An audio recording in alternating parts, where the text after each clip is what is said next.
My name is Dylan Borland, a former 1N1 geospatial intelligence specialist for the United States Air Force in an active duty enlisted capacity from 2010 to 2013.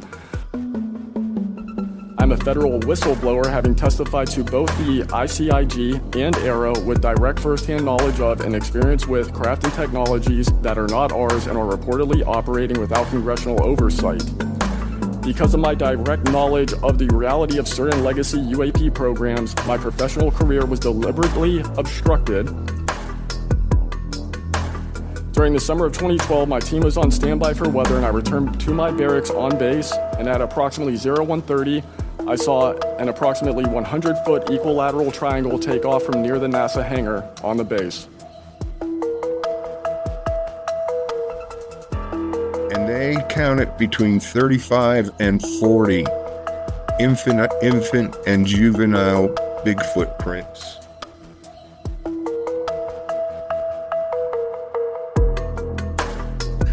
What I can tell you right now is you're telling me things that you can't find on YouTube or you can't find on any books. You have to be a researcher in the field to know certain things that are not out there, and you're hitting all the things that are not out there. I can tell you right now, you're not crazy. And she goes, yeah, you're legit a generational abductee.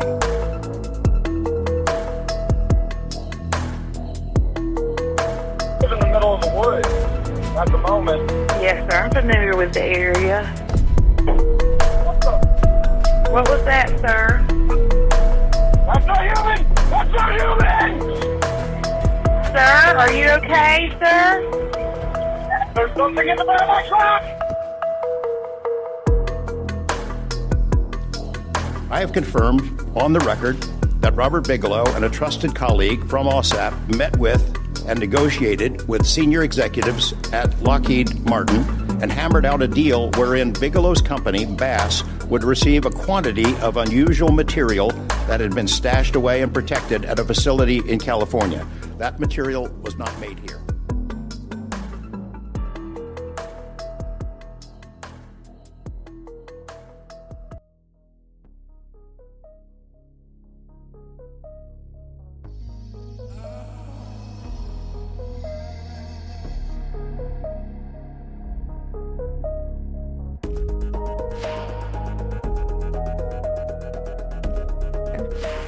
Hello, we're back for a little short episode. Quick and dirty. How are you, Sarah? Sarah's not feeling so great this morning. Not so great, but I don't know. Could be allergies. I don't know. We only have like 2 months that we don't have allergies here in Kansas, so. Yeah. Apparently the cedar fever is going off now in the area that I'm in with all the cedar trees, so I have noticed people like sneezing and wheezing and like running to the pharmaceutical aisle for various treatments. Right. That's interesting. I've never heard of that before. I didn't know it either, but apparently it's a thing, I guess. And then somebody put a picture up of like all the cedar pollen that's like floating around in the air, and it's whole clouds of this stuff. And I'm like, oh, wow. Oh, yeah. It's like we used to get with the evergreens in Colorado. Yeah. I think it's basically like the same thing, but it's just a different time of the year because of the climate and stuff. And so, yeah, but I haven't noticed it too much where I'm at. So, yeah. And I take an allergy pill every day anyway. So I don't know. I'm crossing my fingers. Yeah. Right. Mm-hmm. Any exciting thing or terrible, awful thing? It sounds like the awful thing has been my health. Yeah, no. Other than that, not a whole lot going on. So, yeah. Well, what about you?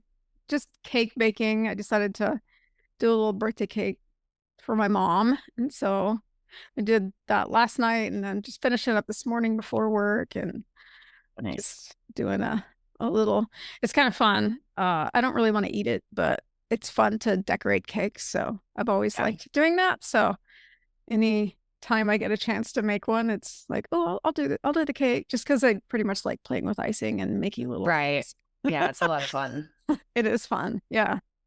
And the biggest challenge is like trying to keep it straight, but hopefully my pastry experience has helped me, but When I was a kid, I used to make these decorated cakes, and they were all like lopsided and stuff. That's awesome. But those Yeah, last anyway. I did that for a while. Like right after high school, I made some Mhm. cakes. It was really a lot of fun.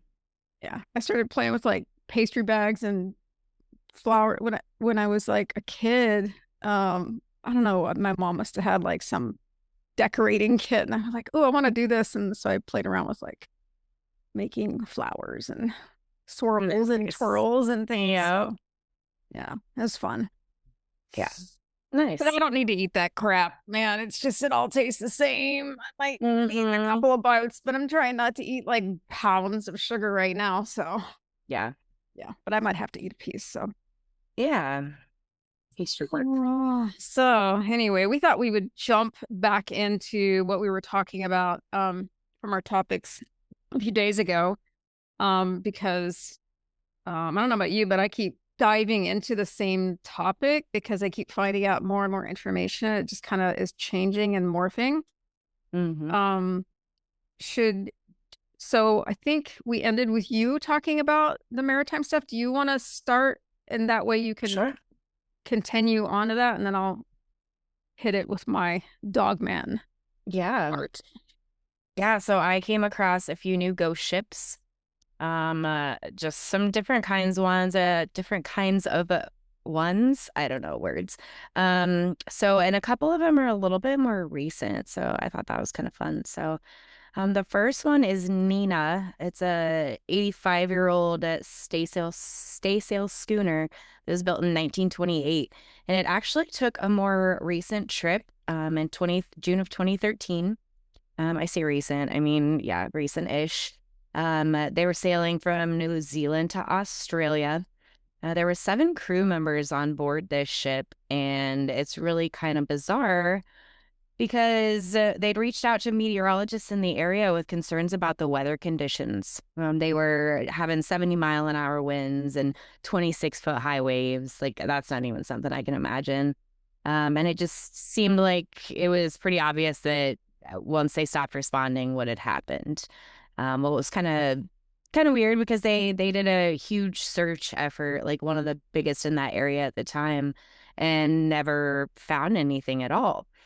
But 3 weeks after anyone hadn't heard from the crew, one of the meteorologists got a text that said, "Thanks, the storm sails shredded last night. We now have bare poles."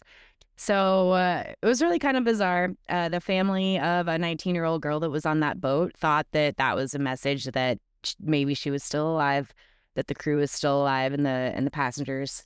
But yeah, after the search, they never found anything at all. They did turn up a satellite photo that they may have thought had been the missing missing ship, but experts just really decided it was just a big wave. And to this day, there's still nothing that has shown up from this ship. The ship itself, none of the crew members have showed up. So that's really kind of bizarre. I always think it's interesting when they can't find anything at all, like no wreckage, no crew, no nothing at all. So there's that one. And then the Blue Horizon Casino ship. So that ship originally launched as the Sun Cruise the 6th around 2001.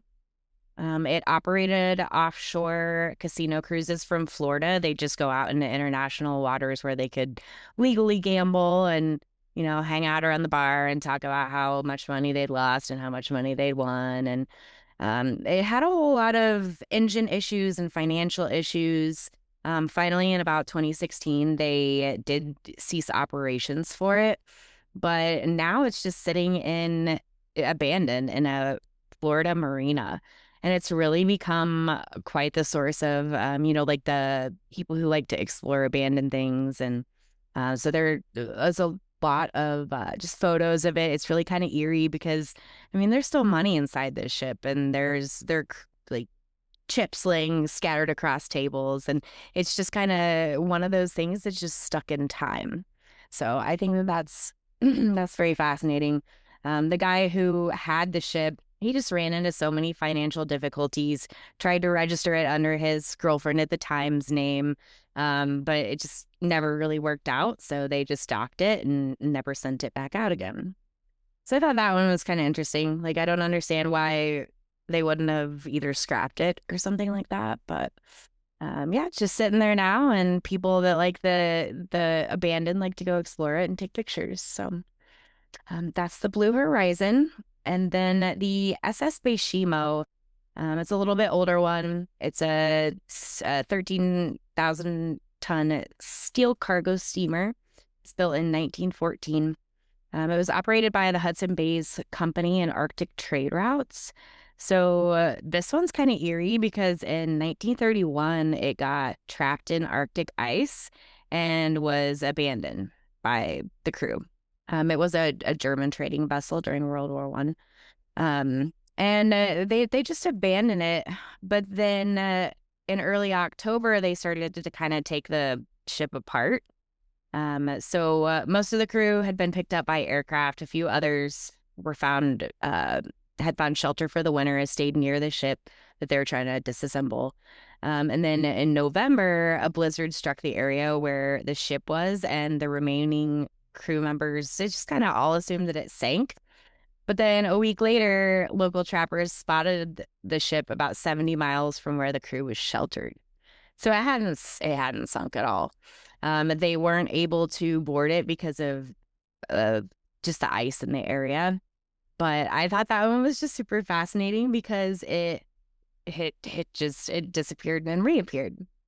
And then a few years later, there were several throughout the next few years, there were several eyewitness reports of it showing back up again. So as of now, they can't find it, but there are still said to be sightings of this ship. So that's a pretty interesting ghost ship story as well. That's weird. I think the last time it was seen was in 1969. So it just spotted for nearly 38 years, unmanned, drifting through the ocean. It's almost like the modern day Flying Dutchman or something. Yeah. That's so weird. What was the name of that one again? That was the Baychimo. So SS Baychimo, Baychimo. Wow, that's so weird. Seems like there's more than just like one account of something like that happening. Yeah. So weird. And it makes you wonder too. I mean, people could think that they're seeing that same ship and maybe they're seeing a different ship, or like, how can you tell one from the other if you can't really see the name on it? So I don't know. The strange stuff happens out in the ocean. It's fascinating. Yeah, that's crazy. There's like, what is it? The percentage of the ocean versus land, like the percentage. I don't even know what that is, but it's a lot. It's a lot. It's more, say like 86%.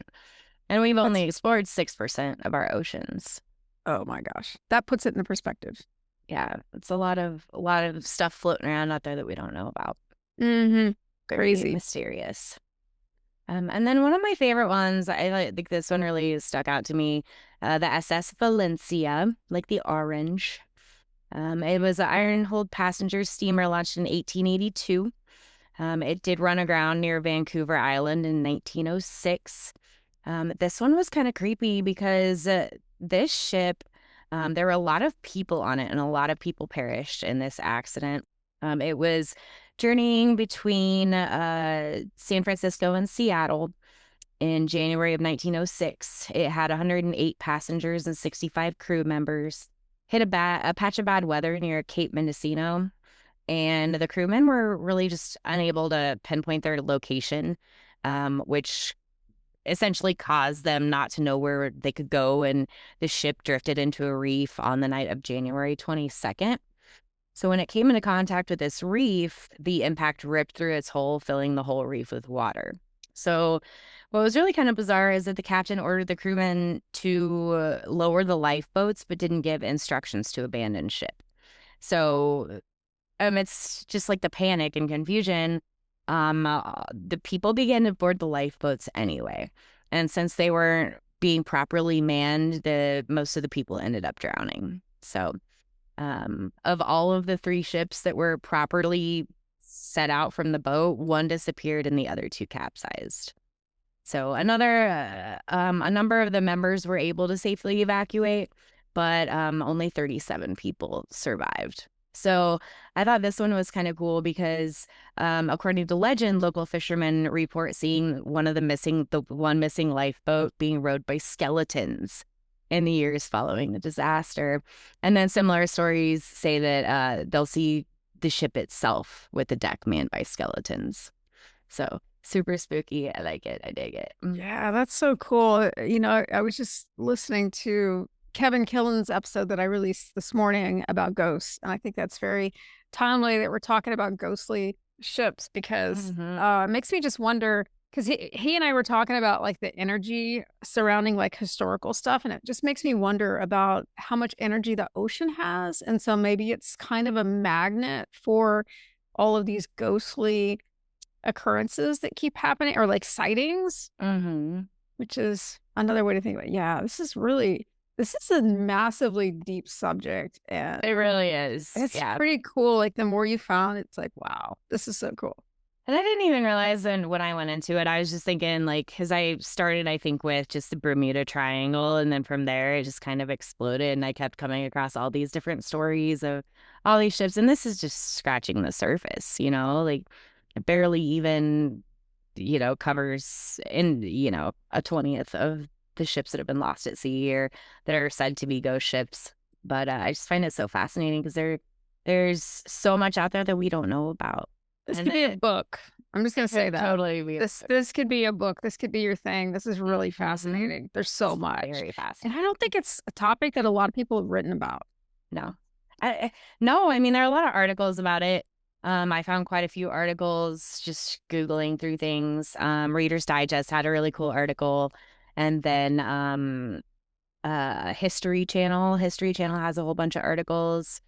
And then let's see, there was one more. Oh, the MV Alta. MV Alta was a 77-meter cargo vessel built in 1976. It was disabled by engine failure in 2018 in like the mid-Atlantic, so way out there in the middle of nowhere.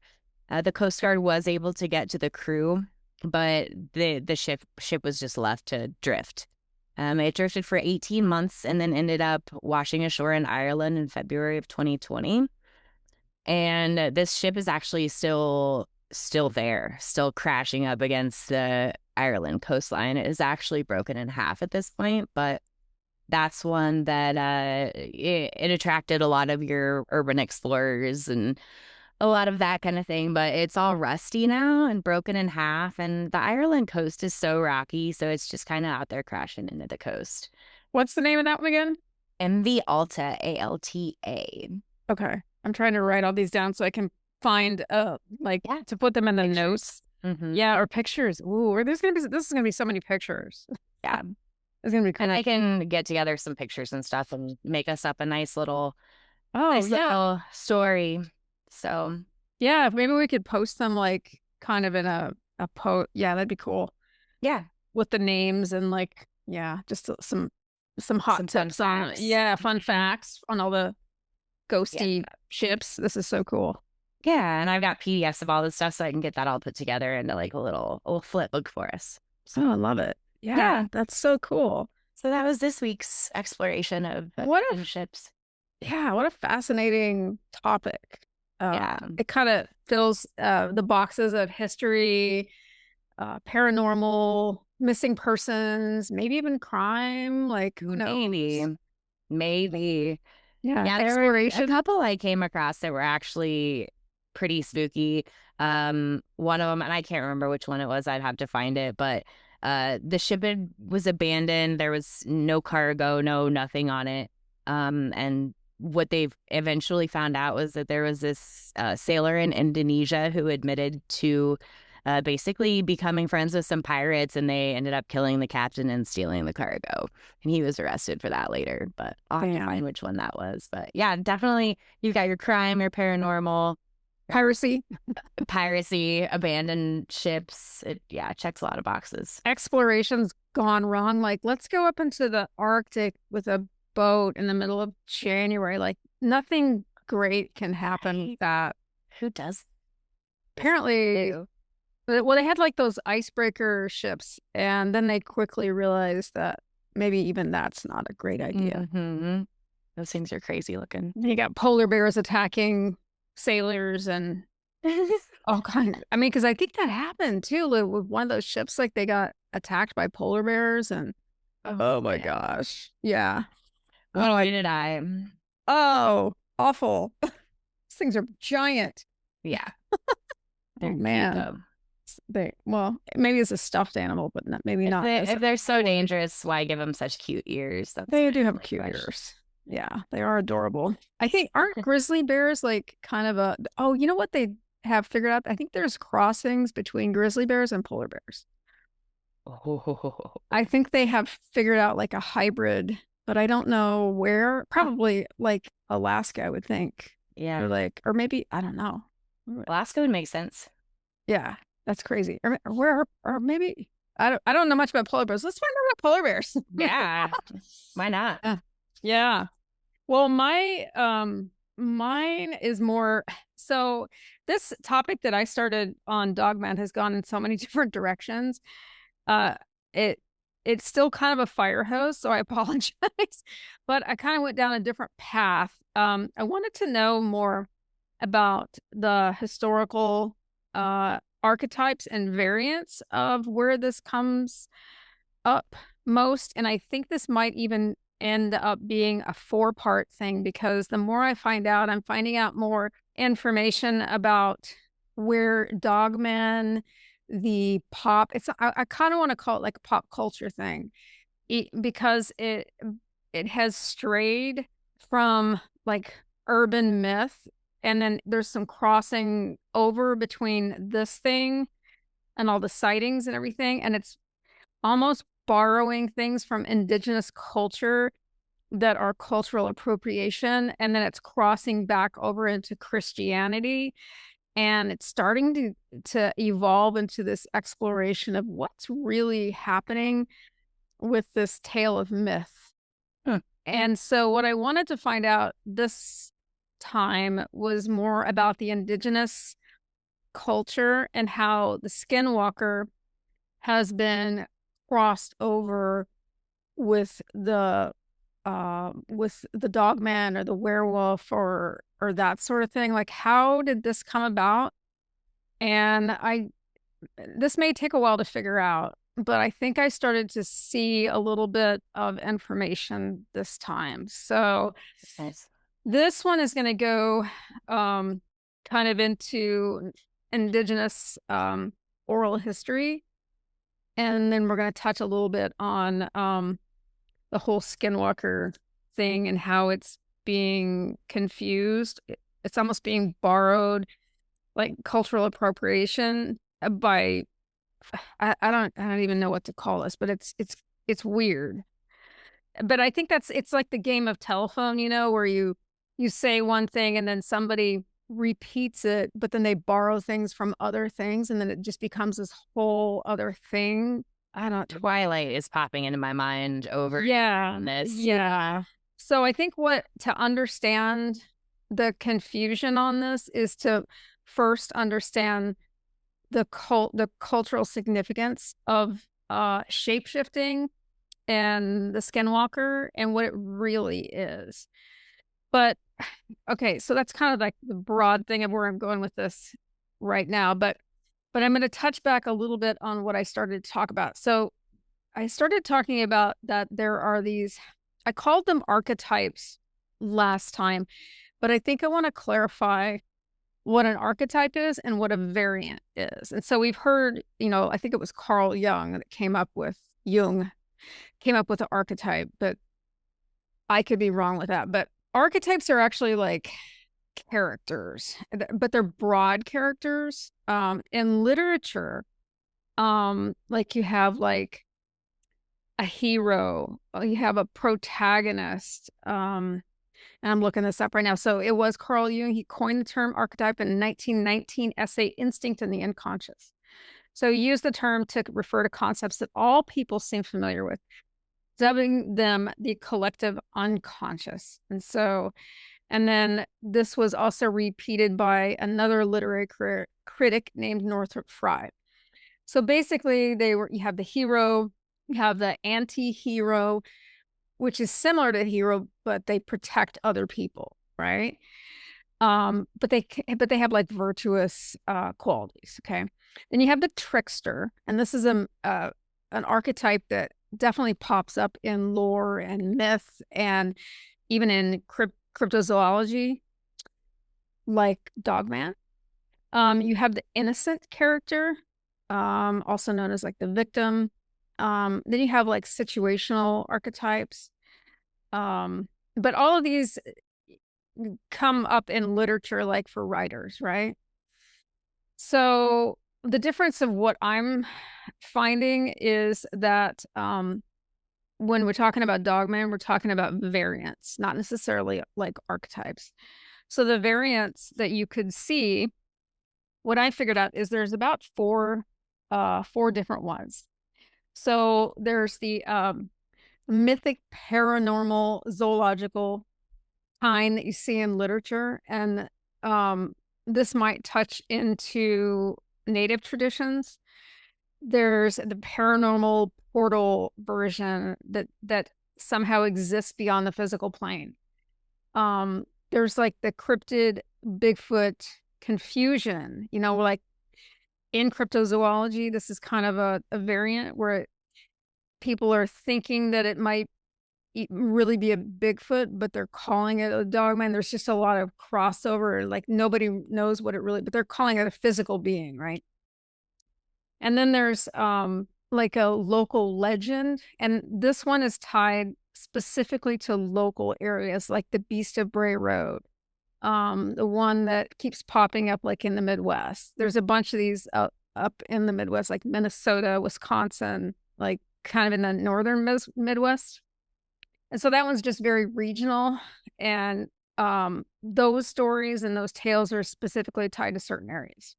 So there's a lot of crossover with this, and people are grabbing from different things when they possibly have sightings, and they're attaching something to it, like, oh, this has meaning.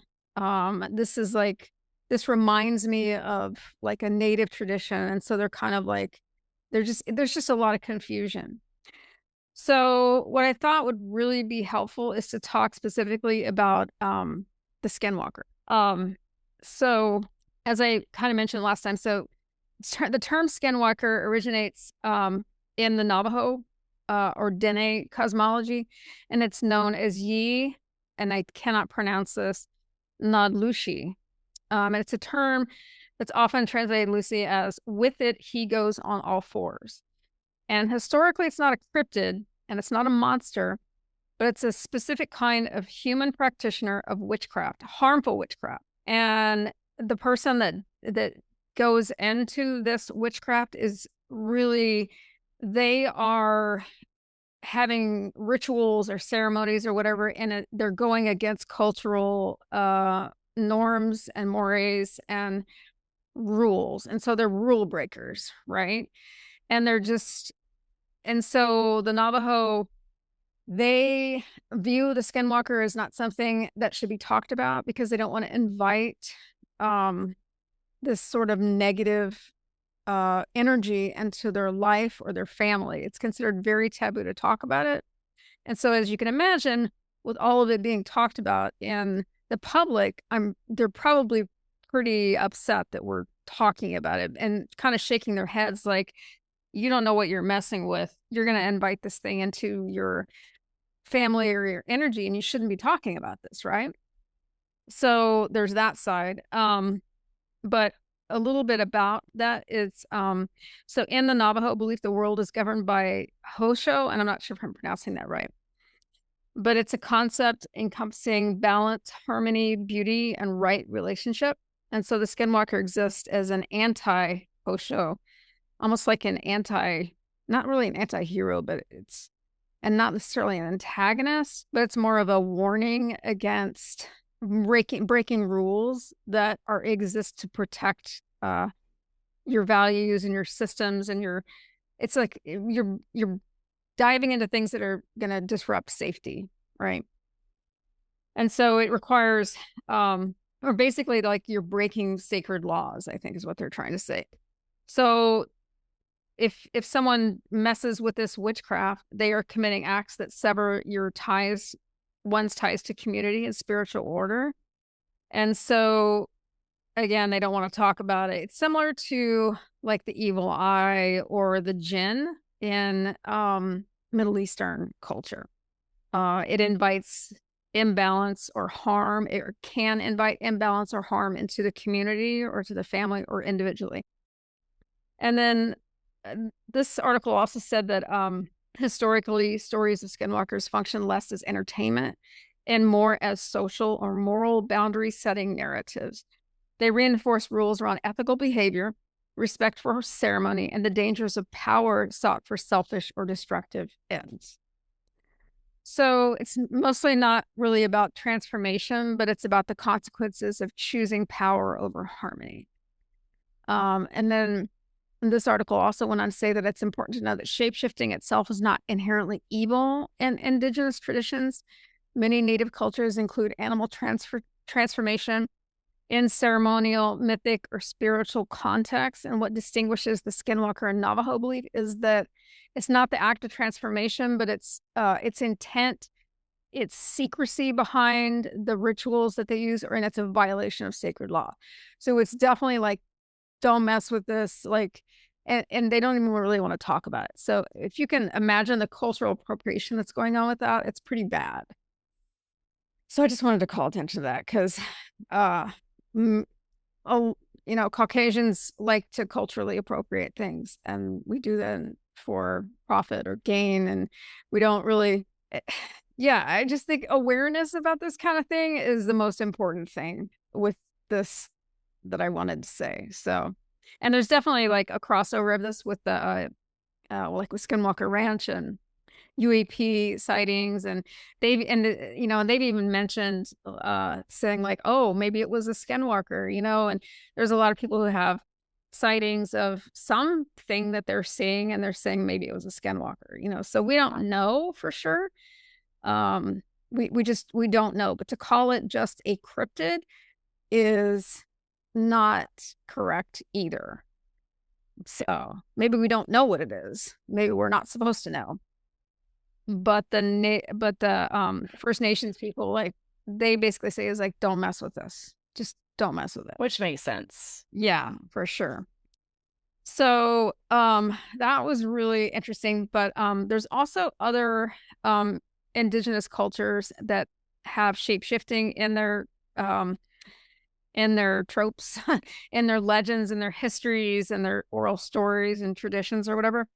But one of them is in the Pacific Northwest Coast cultures, they believe shape-shifting. It appears in like dancing and celebrations. They wear masks. They have stories, and these shape-shifting things, not necessarily about like Dogman or canine characters, but it's really to invoke respect, and they hold them reverently, and so they use them in they use like this concept of transformation and that sort of way. It's like a bridge between kinship of their people and non-human beings. And then when I started looking into this, this went down an interesting historical trend, because when you look back at history, this shape-shifting theme appears very frequently, all the way back to Egyptian times. Mm-hmm. So that was really interesting. Trying to think, there was another one. Oh, so in the Algonquin-speaking cultures, transformation does occur, but it often appears in stories of powerful beings who blur the line between human and animal. And this is a reflection of spiritual imbalance or excess, but not necessarily moral corruption like the Navajo view it.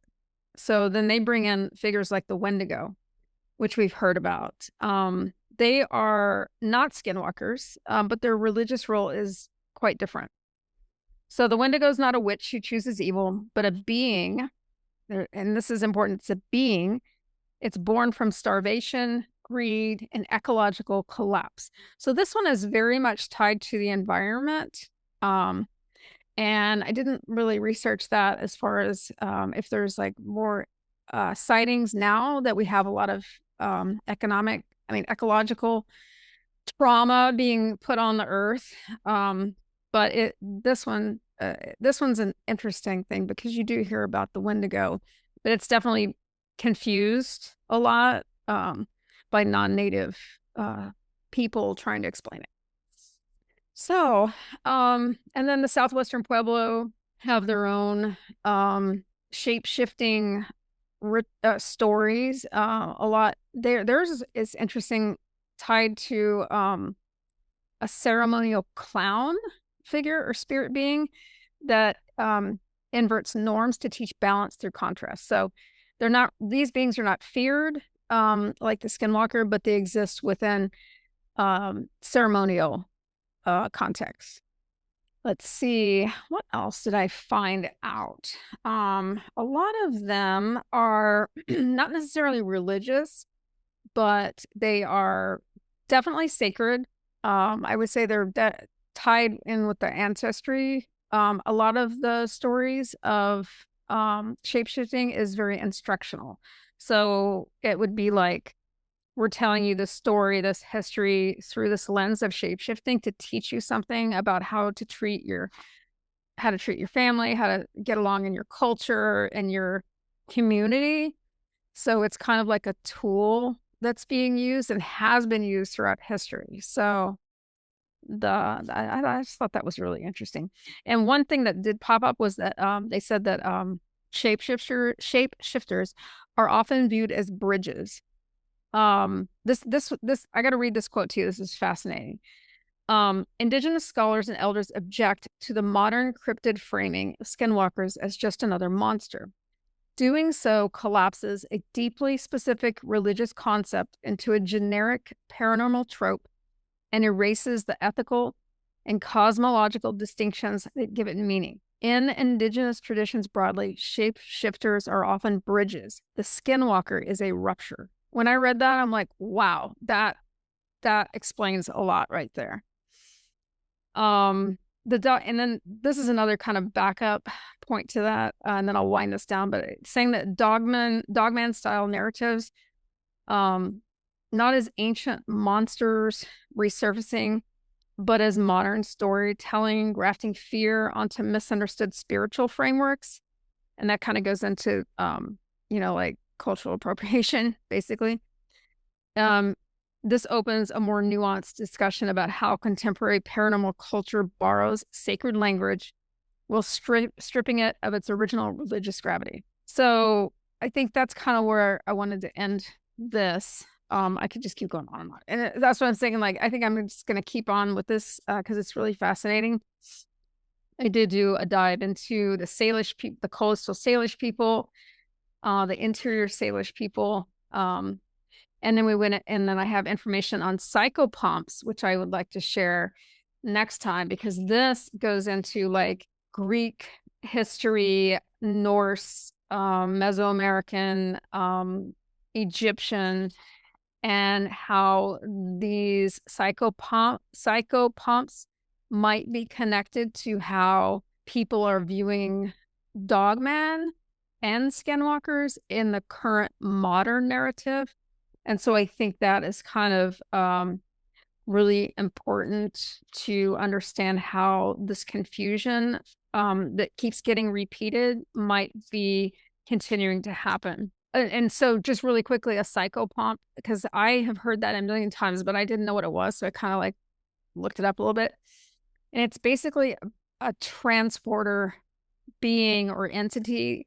They're not bad. They're just like Hermes was a psychopump. He helped guide you to the afterworld. Like in Viking culture, the Valkyries were psychopumps. They would meet you on the battlefield and carry you across to Valhalla. So that theme it's a recurring theme in all human oral tradition. So it's not necessarily just through indigenous, but it appears over and over and over and over. And I think that is just so fascinating. So that was my follow-up, which now I think I'm going to have follow-up again, because follow-up to your follow-up. Follow-up to my follow-up, because I think it's just fascinating. Yeah. And it might tie definitely into cryptozoology and some of those paranormal topics, and it might explain some of the things that are popping back and forth, and to understand like what are we really talking about. Yeah. That's cool. I like it. Thank you for sharing. Yeah, it was interesting. Yeah, we could really get deep into the Viking stuff. I'm fascinated with Viking stuff. That's where a lot of my like original bloodlines from. So it's very cool. Mine too. I found that out through I don't know what it was I used for. I can't remember what DNA kit I did, but it was really cool. I was like, oh, that explains a lot. Right. I want to do that meme where you can put yourself in that thing and it turns you into a Viking with a sword and a shield and like see what I look like. Yeah. Modern day Viking. Yeah. So maybe we should land this as a ghosty Viking ship. Viking ship. Yeah. I like it. Yeah.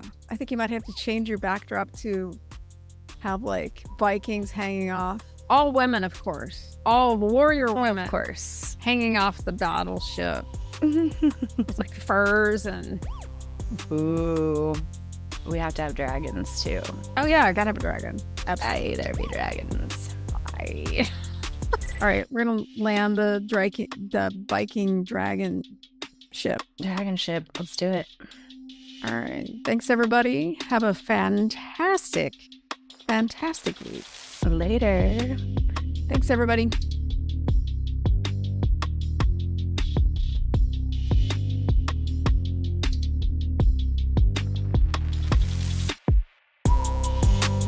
Hey, thanks for listening to another great episode. Be sure and like, share, or follow this podcast by leaving a 5-star review on Apple, Spotify, or wherever you listen. If you have an experience you'd like to share, be sure and reach out to verbalecho@gmail.com. If you know someone who'd like to tell their story, please send them our way. I want to talk to them. No guardrails. Have a great week, friends. See you in the next episode.